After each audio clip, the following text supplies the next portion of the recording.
Maybe it's time to stop our obsession with carbon altogether, and so I'm going to say something relatively radical, and let's just play this out and see how it goes.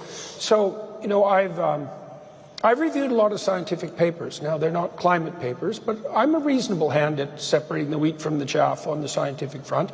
And when I look at the carbon data, there is one fact that leaps out to me in my experience with scientific data is that there's usually one or two major facts and a bunch of trivial sub-facts that more or less you can ignore.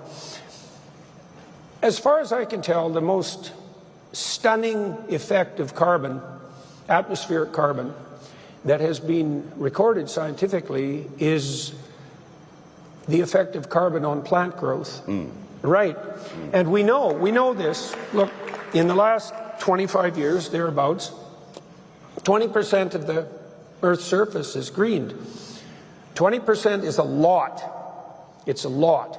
It's an area equivalent to twice the size of the continental U.S., so that gives you a quick picture of scale.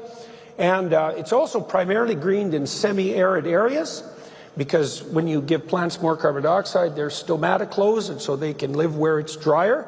And so the deserts are shrinking, not growing, which is exactly the opposite of what we were told was going to happen. And crop yields are up, something approximating 10 to 13%. So that's not bad. That's good. And so I'm afraid that even throwing the dog a bone, let's say, and saying, well, we're certainly not going to hit our 2030 targets because they were proposed by buffoons and liars, we're not going to hit our 2050 targets either. I'm dead serious. This is not good. And so I'm curious about how far this needs to be taken. Because I also think, conceivably, that the environmentalist climate scam was really an offshoot of the Club of Rome Malthusian stupidity that is predicated on the presumption that resources are finite and that there's far too many people on the planet, and there's a terrible anti-human motivation lurking underneath all of that that's pessimistic and brutal and genocidal in its fundamental ethos. And I think it's kind of time for people who would like energy to be inexpensive and reliable and there for the poor to just end it. It's like no more carbon apocalypse mongering and terrorizing. And so I guess I'm wondering what you think about that. Well, the one thing that drives me absolutely possy is when I hear that carbon dioxide is a pollutant.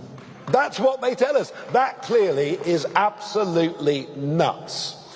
Now, there are times in our past when CO2 in the atmosphere has been much, much higher than it is today, and that's before people drove 4x4 Chelsea tractors.